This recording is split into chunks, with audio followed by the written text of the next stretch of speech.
Chris Bruno from the Restoration Project and ReStory Counseling is joining us to talk to us about how grandfathers and men entering into the second half of our lives can embrace this role of becoming a sage, can become this role of being this wise guide to our adult children, our grandchildren, and everyone within our community that we impact and interact with on a daily basis. You're really going to enjoy this conversation. And at the end of this, I really hope that you are inspired to embrace the change that's coming into your life. Should you be one of the fortunate ones that are entering into the second stage of life.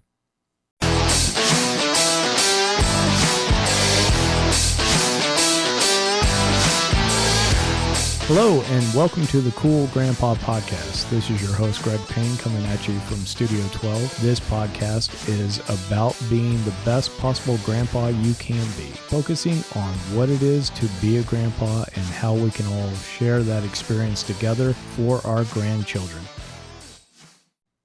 Before we get started, I wanted to remind you about a great partnership that I have with More Than Grand. Dee Moore has built some fantastic resources for new grandparents and new parents to make sure that you have every tool that you need to get this new relationship up off the ground as you start to welcome grandkids into your lives. So be sure to check out morethangrand.com and be sure to check out the fantastic resources that Dee has made available for you over on her site.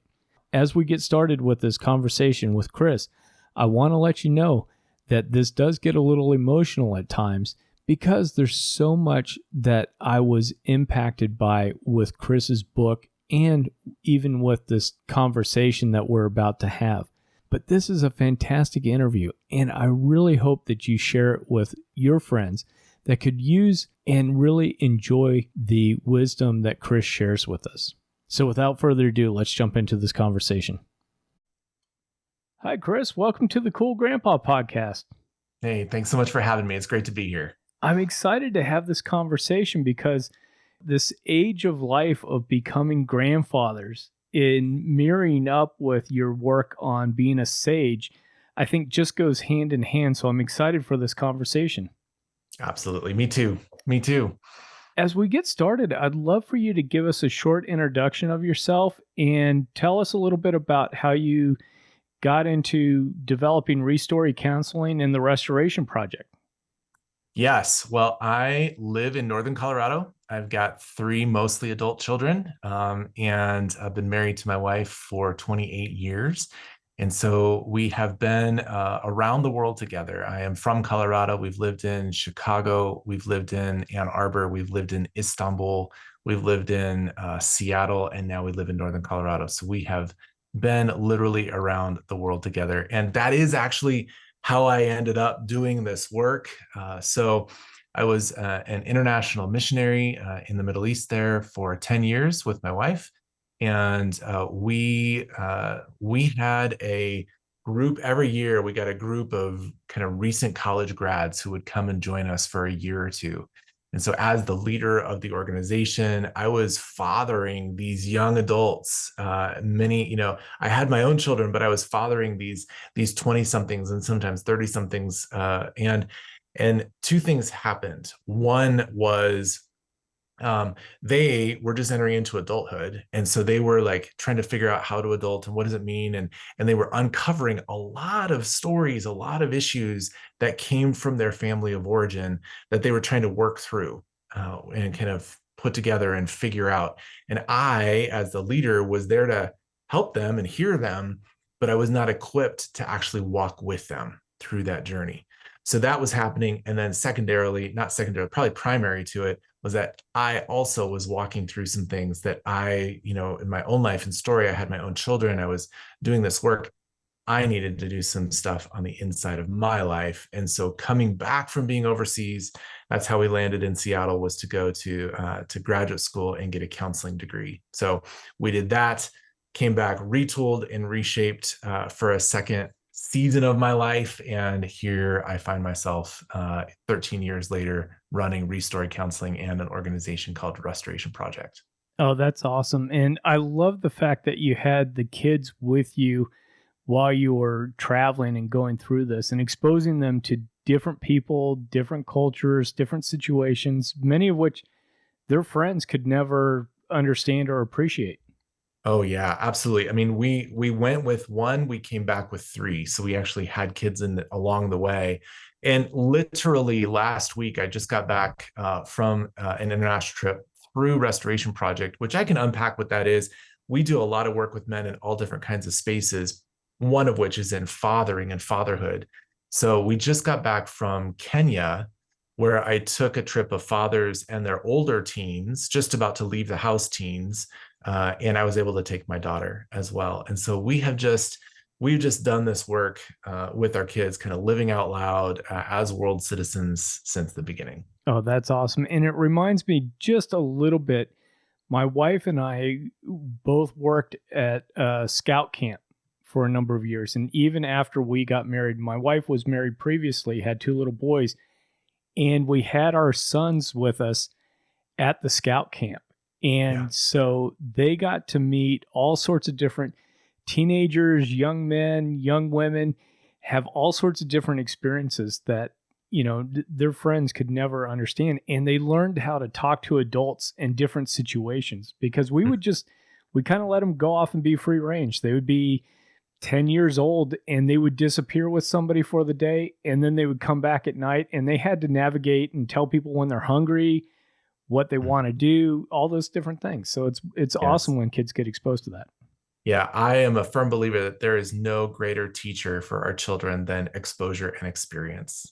Yeah. So I love it.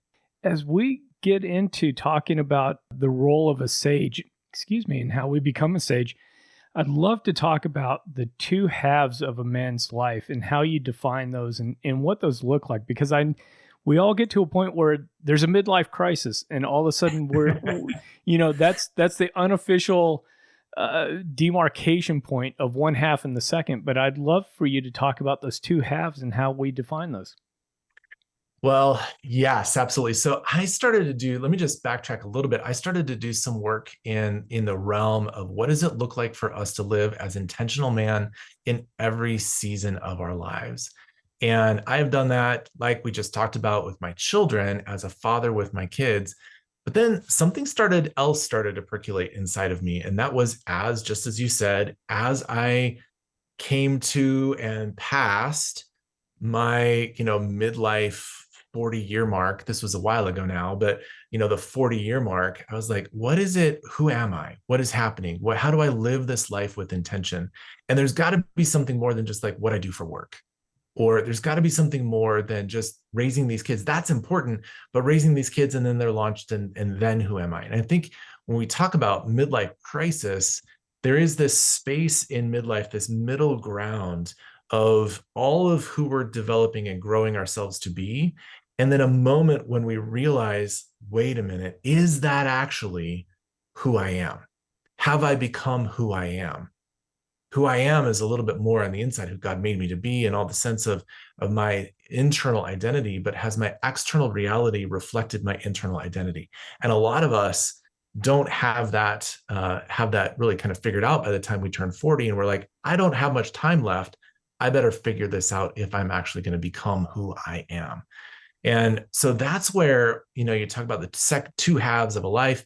Um, I, in some of the other work that I've done, I wrote another book called Man Maker Project. And that book is about the first passage of a man's life when he transitions from being a boy into a man. And then, like I said, did a lot of intentional work with my son and my daughter around those seasons of their lives. But then there is this other second passage, which historically, through history and cultures around the world, this is an important passage, but we don't think about it anymore. And that is when we transition from man into a sage. So we go from boy into man, and then man into sage. Most of us have just kind of grow up believing that once you become a man, you're a man for the rest of your life. That is who you are. You're just a man. Uh, and if there is any demarcation between a man and something else, it's a man and an old man. Right. And not a sage. There's not a role that you're playing. There's not a responsibility that you have in society. It's just that you have gotten old. And I think historically there is a huge difference between being an elder and being elderly. That every single one of us biologically is going to become elderly. We will all get old, but not every single one of us will become an elder.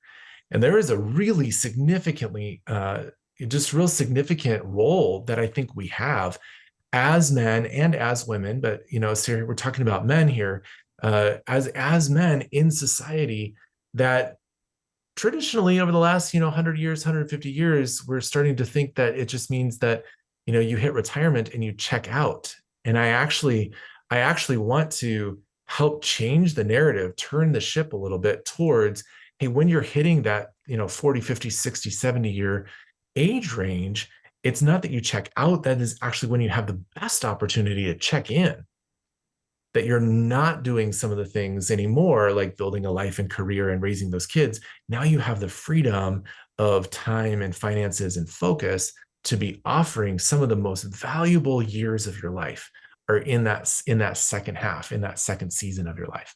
Uh, Play golf, all you want to play golf. Go on cruises, do all the fun things that you've worked hard to do. But let's not make those be like the thing that defines the second half of your life. Oh, I couldn't agree more. One of the things that I try to do with this podcast and the messaging around it is I want to have men, as we're going in and becoming grandfathers, to be intentional with that role. And by doing that, that means that, hey, we're pouring the wisdom that's hard won and accumulated back into both our adult children and our grandchildren, and then the community too. I mean, we can do that through being athletic coaches and scoutmasters and volunteers at the schools, whatever that is. Grandfathering to me doesn't have to be restricted just to your grandchildren. It can be to the community at large. Yes. Well, absolutely. And just like fathering is not only for your own biological children, I think that all of us as men were gifted with a fathering energy that we were designed to bring to the world. And fathering energy, it does not mean raising children. It means bringing a sense of safety and presence and clarity and protection and direction to the world at large. And so just as fathering is that, so is grandfathering. Absolutely. Absolutely. And the thing that, I feel like we often miss, especially when we get into that older season of life, is that, I hear a lot from guys like, well, the younger generation doesn't want to hear from me. They're not interested in me. They don't want to, they don't think that what I have to, they don't want to hear my stories. And I want to say, yeah, they probably don't in some ways, because what they want from you is not your advice. They don't want that. That's where we have these new things called YouTube, where you can go to YouTube and get advice for what kind of mortgage to get, or how to buy a car, or how to change your tires, or even how to raise your children. Those kinds of things can be helpful along the way. But I want to just ask the older generations of people to really consider the biggest thing that you can offer is not your advice. The biggest thing that you can offer is your presence, your kindness, your awareness. You're sitting with someone else and you're listening with your ears. You're not speaking with your mouth. Sometimes there will be a little nugget or a question that you can offer, but the most important thing that you can offer is your presence with another person. I think about the men who made the biggest difference in my life. And I will tell you, this sounds a little weird, but I remember maybe one or two things that they said. That's it. Yeah. One or two things that they said. But far more, like, I'm like, oh my gosh, that is the guy that I want to be. That is the man that I want to become, is a guy like that. And it was his presence. It was his listening ear. It was his generosity towards me. It was his, and I don't mean financially, I mean his generosity of self with me, just that he was willing to be with me in some really hard places in my life. That's the kind of guy that I'm talking about. That's what a saint is. I agree. And to that point, the example that I always come back to is 9 years old, Little League. I'm average is best. But I had this coach, Coach Ledoux, who took time to do one-on-one kind of sessions with us and would break us out. He'd have the other coach work with the team. We would go to the outfield and he would, hey, you are saying you want to be a pitcher. Okay, let's work on you being a pitcher. That doesn't mean that you're going to be, but it was him being able to harness into spending that time with us and being able to understand what a 9-year-old's dream of being the next Fernando Valenzuela was going to be. That sort of thing. That's what, exactly to your point, that's what I remember is what he did. I can't remember what he said, but Yeah. Well, and you just said it really well, and that is that he saw the Fernando within you and believed in it and believed in him and was willing to be present to that. And yeah, he coached you and taught you and trained you, but it was far more that someone stood long enough with you to believe in you. That, I think, is what a sage does. In your book, Sage, you talk about how you are attracted to the Gandalf character and to the sages that are in it, right? Obi-Wan Kenobi, Yoda. And, it jumped out at me that, hey, these are literary devices that have been used since the beginning of time. But how did you kind of lock into that? And then also be able to look at, wait a second, the sage is actually the quiet hero beneath the surface. Without him, the hero can't do what he's going to do. Yeah. Well, so I grew up in an intact family. I have a mom and a dad. They're still married to this day. But I grew up with a father who was in some ways very unavailable to me. And there are lots of reasons for that. I have a older sister, who is pretty severely mentally and physically disabled. To this day, she operates at about a 1-year-old level, receives 24/7 care, like that kind of person. And so my mom and my dad were very focused on her. And so I did not get all of the fathering that I needed from him. As a result, there was a pretty significant black hole gap in my heart, and so I was constantly looking for men who would be willing to pour into me. And because of where I lived, I was in rural mountains of Colorado. Sports was not really, there wasn't the kind of baseball or softball or scouts or kind of thing where I lived, because it was just so far away. So I very rarely had those kinds of men in my life, but when I did, man, I just locked onto them. And there was one man growing up who provided that kind of space for me. I write about him a little bit in the book. His name was Ben, and I would go to his house, and he held the youth group, Young Life or whatever, in the area, where we would gather from about an hour drive radius around his house. We would drive in to his house. We would go to his house. I would always go about an hour and a half early. And the reason was because I was so hungry for his presence. And he would meet me at the front door, and we would go walk down into the mountain pasture, and we would stand there by this split rail fence over his pasture. And by and large, again, I remember nothing that he said. Remember a few jokes that he told, but other than that, I remember really nothing that he said, but he just let me be and let me process the internal world of what was going on inside of me, and what it felt like to be at home, and what it felt like to have this sister, how hungry I was for my father, how disappointed I was in myself, how I was struggling with girls, or whatever it was that was going on for me. He let me just talk, and he was there and present. When I left that, when I went off to college and left that, there was such a kind of caricature of that person in my mind and in my heart, that I constantly was reflecting back. Oh, I just wish I could spend more time with Ben. And I was provided over the course of time a few other guys as well who stepped into that role, and I'm so grateful for them. But there's one other backdrop story that I think I would share. Ben became that person after I spent a year overseas in an international student exchange program. And this is me back when Germany was East and West Germany. And I was there living in West Germany, and I was living with a German host family. Everything was in German. I went to German high school. Literally everything was in German. The only thing that I had in English were a couple of fiction books that I had taken with me.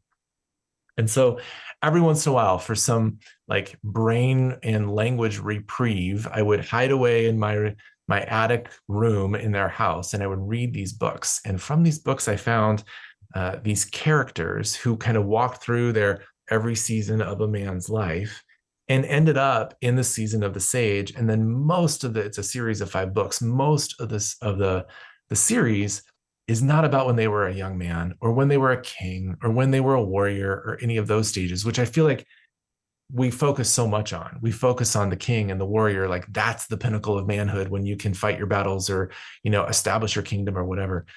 Most of the books are about when these guys were sages, when they stepped into that space of being the wise one of the tribe, the wise one of the community. And so these fiction books just really gave me a picture of, oh, that is the kind of man that I want to become. And I know that I need to go through these other stages before I can get there. But man, I can't wait. I can't wait to get there myself. And so a few years later, here I am in stepping into that, and I'm still on the front end of being in that older age range. But so far, I'm really enjoying kind of stepping into that myself. So that's kind of where it came from. That's then where I was like, okay, Ben is the real life version of this fictional character that I want to become. Cool. That's an awesome explanation. When do you think men typically start to enter second half? I mean, to me, I almost feel like as I'm entering this, it was not realistically, but figuratively, like almost waking up one day and getting smacked in the head with like, hey, here's a bunch of stuff that's starting to now really boil up. Who Yes. are you? You're not the person, the young, hungry 20 something year old with a new family that's hunting for a big job, a big, all of a sudden now it's like, oh, you're older. Are you still chasing the same thing that you were chasing 20 years ago? Yes. Yeah, I think so. It's when I get asked that question, I think there is something about, and culturally we talk about it, like you're over the hill when you turn 40, or, like it's the big 50, those kinds of things. I do think there is something in general with regard to that stereotypical time frame of a man's life when he's in his 40s, and early 50s is kind of that midlife time frame. Some guys will go earlier, sometimes we'll experience it later. But Greg, I feel like what you're naming there is, and I talk about this in the book, is that when you come to the place in your life where you realize that the ways, the identities that you have held, the ways that you have survived your life, the coping mechanisms that you have established, years and years ago that have been working really well for you, the places where you have kind of hitched your hope, if you will, when those things start crumbling, when they stop working as well, when you lose the job or the marriage starts to go, experience some tumultuous times, or you're experiencing some sickness, in your family, or you lose a parent, when there's some kind of like structures of coping that begin to not be enough anymore, and maybe they're crumbling, or maybe you've come to the end of yourself in some ways, that is where I feel like you're starting to feel the tumult, the internal kind of churn of what it feels like to enter into the landscape of midlife. And people end up, the phrase moves from just into midlife into a midlife crisis when you realize, like, I have nowhere else to go. I don't know what else to do. I don't have anywhere, the bottom has fallen out of my life and I have no other recourse. And I feel like my friend Craig, he talks about it, instead of a crisis, he calls it a midlife awakening. And I feel like that is such a hopeful way. Like, I am coming awake to the reality of who I am, maybe not be the person I'm currently living. And there's something more, there's something else. And like I said, I've hitched my identity onto something or someone who was never designed for me to hitch to. and they can't hold that bank account, that job, that car, that wife, that child. They were never designed to hold my identity. They were designed to be in relationship with me. They were designed to provide for my family. They were designed maybe to drive around town in a fun car, but that's not where my identity is. And when we realize I need to find, actually the hitch is not something external, the hitch is something internal. That is the awakening process I think that midlife invites us to. Well, I like that because in reading your book too, one of the things that I've talked about is not wanting to be held hostage to decisions that I made back in my 20s or my 30s Right. that were very supportive and necessary for what I was and who I was then.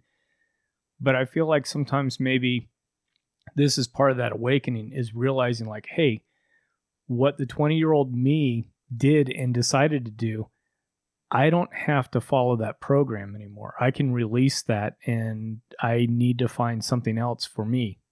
Hmm. I love how you just said that. And what the 20-year-old you decided to do was probably what the 20-year-old needed to decide to do. And I feel like, can we have a spaciousness, a graciousness towards our own selves and bless that 20-year-old, the 15-year-old, the 30-year-old inside of us in history that made the decisions that we did, and also recognize that there might be something else new, right? There might be something else different. I love the freedom that you just communicated there. And so many of us are like, well, this is the career that I chose when I was going to college, when I was 18 years old. I guess that's what I'm going to do for the rest of my life. And there's some validity to that. There is some value in holding the course. But if it's actually just not who you were designed to be, it's very fine and good for you to begin to wonder, is there something else? Is there something more? Is there something different? Not to blow up any families, not to blow up any jobs, not to blow up any careers, like that kind of stuff. It's a sense of, is this actually who I am? And you don't know who you are when you're 20. I think we all know that. Even 20-year-olds know that they don't know who they are. They're just going to make the best decision that they can with the information they have at the time, and hope that you can make another decision in the future. Oh, yeah. One of the things that I'm also curious about is we had talked about rites of passage, especially for young men around 12 ish, tends to Yep. be.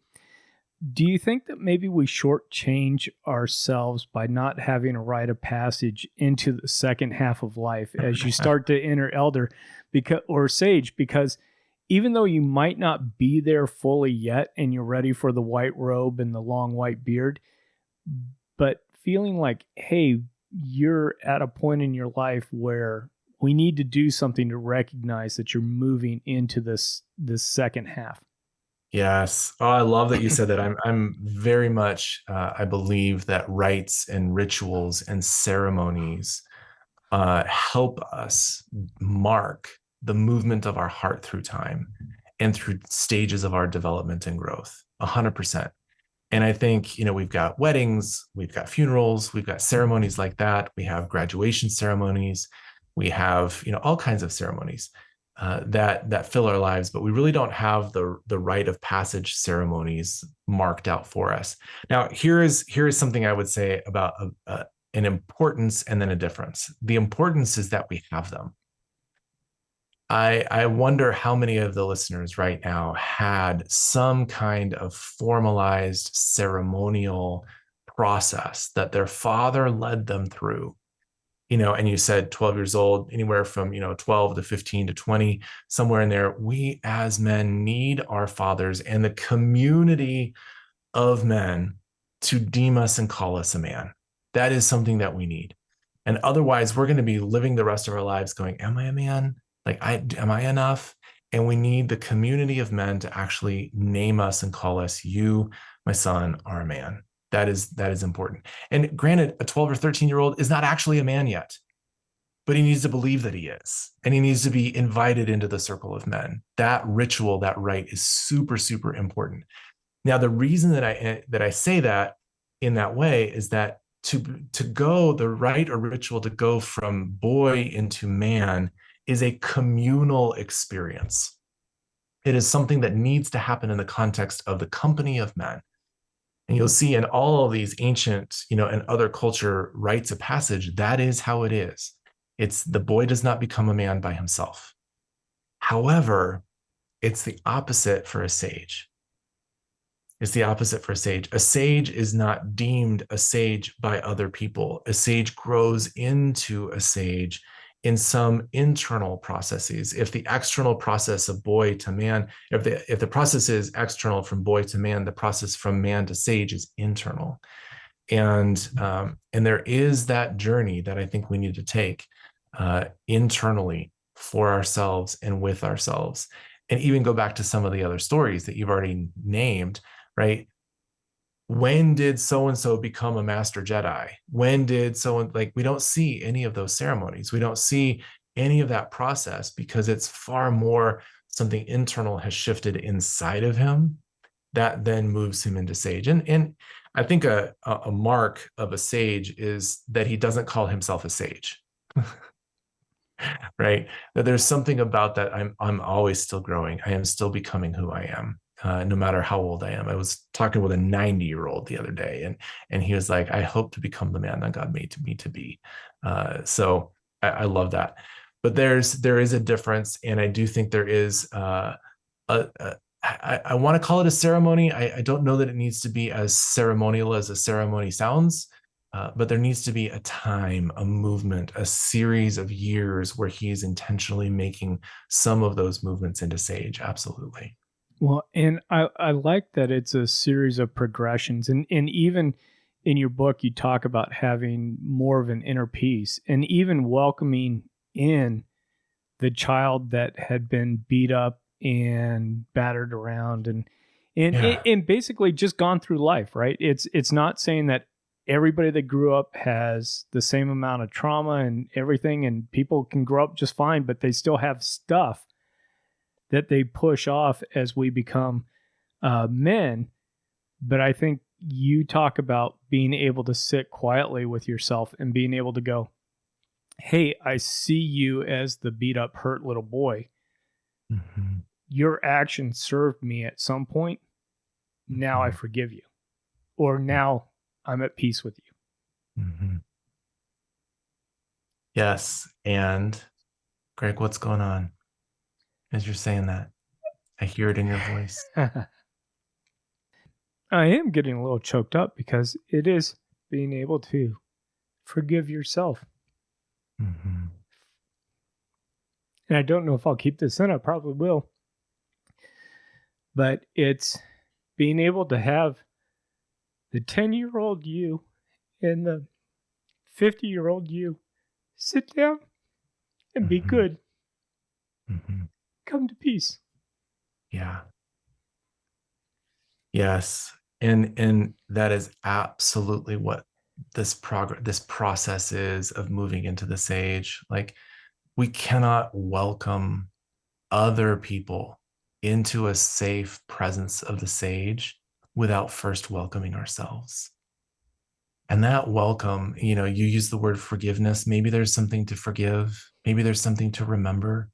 Maybe there's something of shame that needs to be brought to light that you've been holding, for a long time. Maybe there's a decision that you regret and you've been like holding yourself in contempt for all these years for whatever decision you made. And that is the settling, the coming home. I talk about it as coming home to yourself. And you just described having, the 10-year-old present. That 10-year-old is inside of you. I often talk about like the cross section of a tree. Inside, on the outside of the tree is the adult tree, but on the inside are all the rings, all the ages that tree has ever been. And it's the same with us humans. Like, every single one of the stories and experiences that we ever lived still lives inside of us. And at any moment, that can be brought to the foreground, that could be brought to the desktop, that could be brought to mind. And you can begin to react and respond as if you are that 10-year-old, even if you're 50 or 60 or 70. And there's so much of that 10-year-old inside of you. And for all of us, there is a 5, 10, 15-year-old inside of us that did not receive the kind of care or receive the kind of presence or receive the kind of kindness that we needed in some really important moments.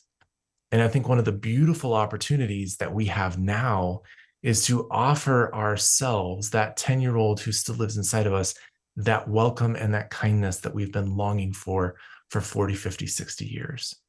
And that process is what I mean about that internal shift that happens inside of a man intentional about becoming a sage, because he needs to welcome himself home to himself before he can welcome anyone else into the spacious presence of kindness and goodness that he wants to bring to the world. Let it be for him first. Oh, sure. And I think some of it too is um, not everything has to be negative about that 10-year No. old, right? Because I also feel too is that part of that is going to be the high fives. Hey, Uh-huh. man, you did outstanding in a bad situation. High fives and tears are equal in the world of kindness. Yeah. Kindness is offering that 10-year-old the high five for winning, for even maybe winning the little league championship, or maybe even it's just showing up for the game. High five for showing up. Like there's some things like that that we need for sure. That's kindness also. I mentioned, Greg, that my wife and I, we lived overseas for about a decade. And about what was it 11 years after we moved back to the States, for the first time I took all five of our family members back overseas and to the place where the kids grew up. So they're significantly older than when they were when we left. And we walked around. We were, instead of being residents, we were tourists now. And so we got to walk around and see sights and all that kind of stuff. And that was really fun. But probably the most important day for us is when we went back to our neighborhood. We went back to the area that we lived. And my wife and I told the kids about that younger version of us, the version of us that moved overseas when we were in our late 20s, early 30s, that took our children over there. And then we spent time on the road in the neighborhood. I mean, it's a urban area, so we were like walking past apartment buildings and all kinds of stuff. We pointed out and then verbally blessed ourselves. And I said things like, man, Chris, bless you for working so hard to learn the language of this culture. And my wife was like, bless you, younger Beth, for carrying that child up those five, carrying you, our child, who's standing there right now in his 20s, right? Carrying that child up those stairs with, the 6 flights of stairs with a bag of groceries, every other day. Like, bless you, bless you, bless you. And then all the hardship that we faced, we were able to name and bless ourselves. And that's so, so important. Was it wrong? Was it hurtful? Was it trauma? Some of it was. Some of it wasn't. Some of it was a high five, like, man, you did good. Yep. I wouldn't do it again, but you did good then. Yeah. Yeah, for sure. So, as you're working with other men and as you were writing the book, what can you tell us about what does somebody that fully embraces their second half in their saga role? How does that person look like? And then, or maybe it's more of a presence. It's a feel like when you reach that point. I don't know if this will make sense, but when I am in the presence of a sage, it feels like everyone in the room can take a deep breath and relax just a few ticks, right? Like just, oh, okay, he's here. He's here. And it's not like he's here because he's all like muscled up and macho and the biggest warrior in the room and he's going to protect us from the deepest darkest evil that's going to, no, that's not what I'm talking about. There is a relief that happens when that guy walks in the room too. But this is like, I have no need to perform. I have no need to be somebody I'm not. I have no need to, to worry about if I will be seen or cared for. I have no need to, have the right answers. I can just be. I can just be, and everything inside of me can relax. there, that's the kind of man that I endeavor to be. And that's what I mean, somebody who's fully embracing that. And back to the previous conversation just a second ago, like a man who's come home to himself is able to like exude hospitality to others. Like, you are welcome here. You can come home here. You can relax here. Hey, come into my proverbial living room, or even real living room, but more proverbial living room, and put your feet up, because you're going to be okay in my presence. That's what it feels like to be a sage, or to be in the presence of a sage. Awesome. Awesome. And definitely something for us all to be working towards. One of the questions that I've got as we're starting to wrap things up here is, as we work on becoming sages, how do we leverage that experience and that wisdom to bless our adult children and grandchildren? Because I don't think we're talking about coming in and saying, here's the 10 things you're doing wrong, and here's the 10 things that will fix it. But I think it's something else. And can you talk about that a little bit? Yeah. Well, I mean, even that, the 10 things you're doing wrong. I don't know what you're talking to your children, your adult children, on the 10 things they're doing wrong, and the 10 things they're doing right. Uh, Here's what I would say, Greg, and that is this, that when we're working with our adult children, I think one of the kind of signposts that a man has stepped into that sage role is not what he has to say, but what he is willing to own.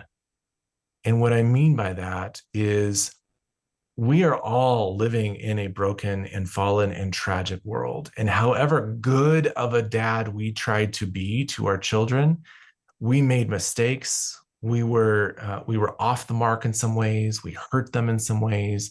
We missed them in some ways. It is impossible for us to be a perfect father. And I think one of the hallmarks of the sage is his both willingness and expectation to own that he was not a perfect father. However hard he tried, however hard we tried, we were not a perfect father. And so rather than what we have to say about how our children are living right or not living right, or what they should do or not do, those kinds of things, it's far more like being receptive to, hey, is there anything that we need to talk through that is residual in your life, that feels like, you would want me to know about how I missed you or hurt you? Mm. Opening that conversation with our adult children will then, I believe, and this is not in order to get this, but I believe it actually opens up the trust factor, the willingness for them to listen to what we will have to say, their desire for our words into their life will be that conduit, I think, will be opened far more when we own what we need to own. And maybe it is us generating a list of things that we need to own, but at the probably the hardest is just like, hey, what are the things that you feel like I need to repair with you in order for us to have a good and wholesome and healthy relationship the rest of my life? What would that look like? And that is scary. That is terrifying for us to even imagine having our children bring things. And it is so freeing. It builds so much trust and love between us, that, hey, when they do have a question, who will they go to ask? Well, they will go to the safe father that they now have trust that he can hold whatever it is that they need to ask or share. Oh, that's awesome. That's awesome. And, that conversation can only strengthen that relationship and strengthen that, the bonds and the trust. Because I know certainly talked and heard enough with grandparents where those relationships become strained. Yeah. Over, sometimes it's little things and sometimes it's big things, but being able to have that to both clear the air and build bridges, as well as maybe just strengthen bridges that are already there. Yes, absolutely. And what I see far more than being willing to own is in saying like, well, you don't know what was going on for me at that time, or getting defensive, or that's not what I said, or that's not what I meant, and having that kind of backlash to the adult child, where they're actually trying to build some bridges of relationship with you. Can you just listen to what they're saying and own what you need to own, and hear both the desire for relationship with you and also hear the pain that they experienced. And whether or not it is true or not true is not the issue in that moment. What is important and is the issue is that somewhere along the way there was a rupture of relationship. Now that your adult child is attempting to repair, will you take the opportunity to get past the truth or not truth, the right or the wrong, or what it was or what not that you did or didn't do, and just hear their heart and hear their desire and have enough inside of you to be generous both to them and to you to say, yeah, I messed that up.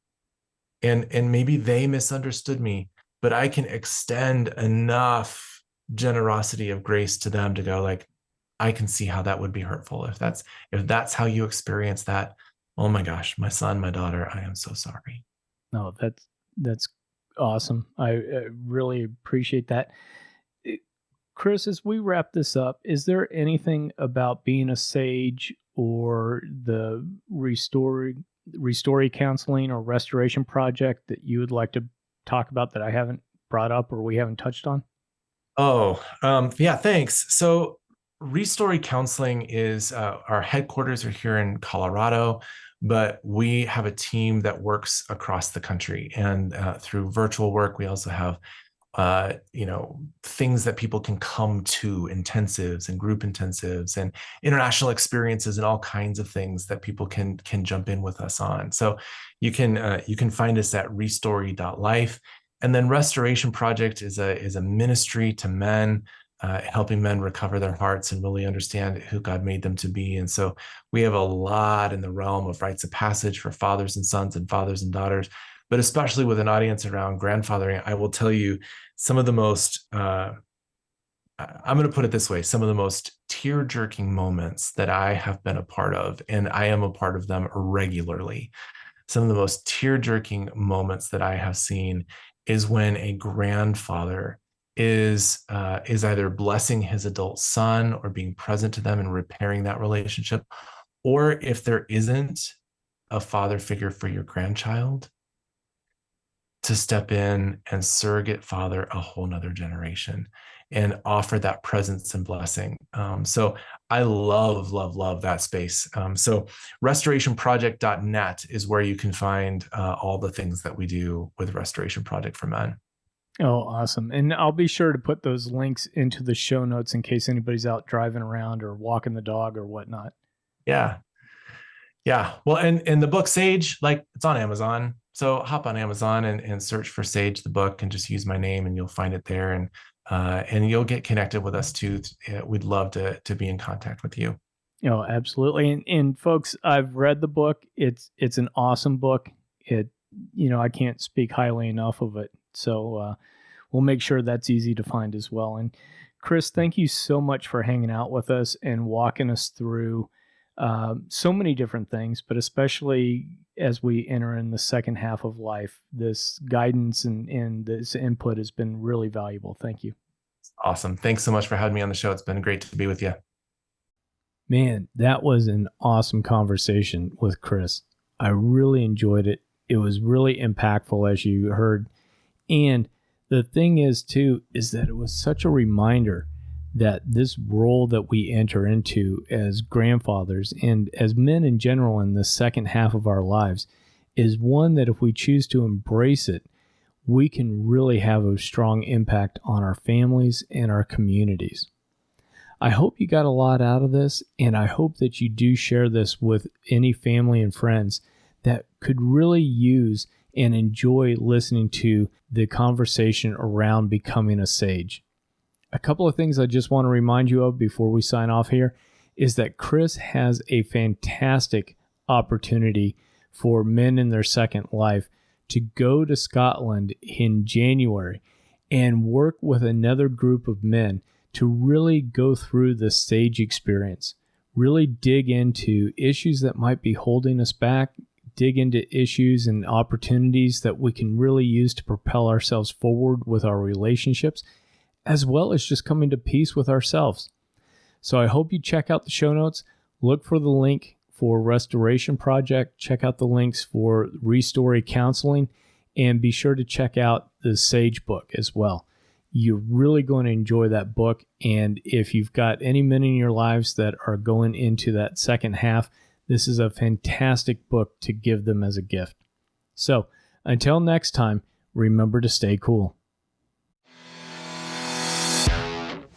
Thank you for listening to the Cool Grandpa Podcast. If you've enjoyed this episode, please do me a favor and share it with a friend. That's the best way you can help us to expand our community, as well as get the news out about how valuable grandpas are in the lives of those kids. If you'd like to leave me a comment or shoot me a potential topic for this podcast, please go to www.cool-grandpa.us. Look for the comments tab, fill it out, hit submit. It's as easy as that. Until next time, remember to stay cool.